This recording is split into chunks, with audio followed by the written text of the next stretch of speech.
Hey,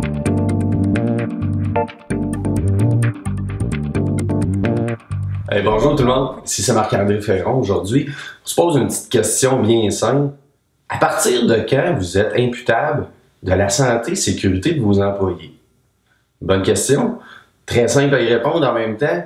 Vous êtes imputable de la santé et sécurité de vos employés dès la première seconde, de la première minute, de la première journée que vous les embauchez, qu'ils soient étudiants, nouvel arrivant, étrangers, que vous soyez en pénurie de main-d'œuvre, que vous ayez à recruter n'importe qui passe à lui, la seconde qui travaille pour vous, vous êtes imputable de sa santé et sécurité.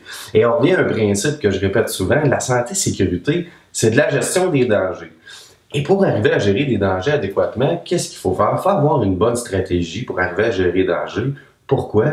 Parce que si on n'a pas de bonne stratégie, on laisse la place à l'improvisation et peut-être qu'on est en train de faire un peu n'importe quoi pour assurer la protection de nos employés. La loi sur la santé et sécurité au travail, à son article 2, en fait le premier article de la loi, nous dit que cette loi-là est basée sur l'élimination à la source même des dangers. L'article tout de suite après, qu'est-ce qu'il nous dit? Peu importe ce qu'on va faire, on a l'obligation d'éliminer à la source même les dangers. En gros, pourquoi c'est comme ça? Parce que si on a éliminé les dangers, on a géré le danger à 100%, il ne peut rien arriver à personne dès la première seconde qui met les pieds chez nous. On est exempt de danger. La deuxième des choses qu'on doit faire, quand on ne peut pas éliminer un danger à source, c'est réduire la source. On prend la machine dangereuse, on la met dans une cage fermée, barrée, inaccessible, peu importe qu'on soit un enfant de 5 ans qui se promène dans vos installations, qu'on est un étudiant qui vient d'arriver, qu'on soit un nouvel employé qui vient d'être embauché, pas besoin de connaître toute l'organisation d'un bout à l'autre, c'est protégé, la machine est dans une cage fermée, barrée. J'ai un facteur de sécurité équivalent à si j'avais éliminé à la source 100%, bien évidemment si ma sécurité machine, dans ce cas-ci, est bien réalisée. L'autre bout qui va arriver après, mettre en place des mesures de gestion, définir des rôles et des responsabilités aux gens. Pourquoi c'est important de faire ça? C'est parce que c'est ce qui va définir comment vous allez gérer les dangers, car vous ne pouvez pas les éliminer et les réduire à la source. Ce que ça veut dire, vous avez votre machine dangereuse dans la cage fermée barrée et il faut ouvrir l'enseigne grillagée pour arriver à aller nettoyer, débloquer, graisser des parties de votre équipement. Qu'est-ce qu'on va faire? On va appliquer des mesures de gestion, c'est-à-dire, par exemple, un programme de cadenassage.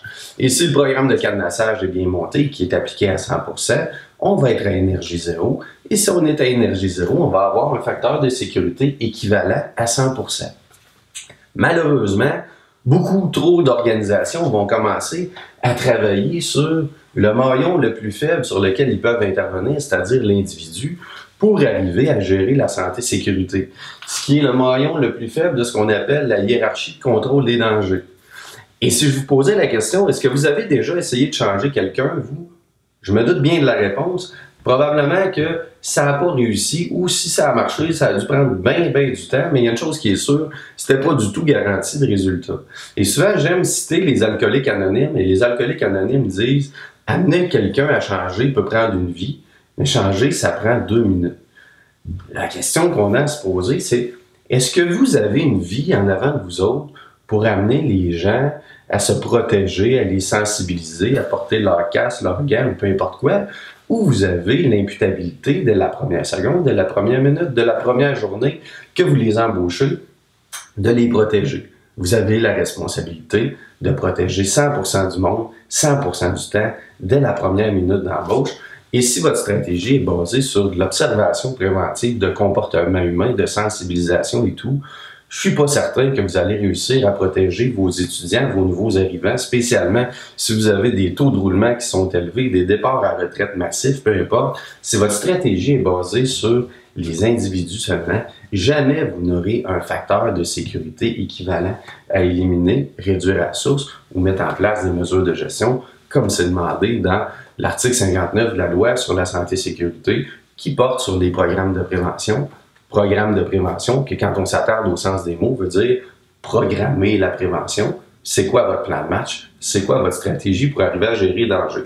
Bref, petite parenthèse, et j'en profite pour vous faire part de mon nouveau bouquin qui s'appelle « Gérer la santé-sécurité, retour à la base, qui vient de faire un paquet de vieux mythes autour de la santé-sécurité. Je suis certain que vous allez adorer. On revient sur les notions de la pyramide d'Heinrich, pyramide de Burke, courbe de Bradley, des choses qu'on a pris pour acquis pendant des années de temps sur leur efficacité et que je vous garantis des belles surprises pendant votre lecture. Donc, s'il y a d'autres choses que vous voulez savoir, vous pouvez me contacter. Mes infos sont sur gestionauthentique.com.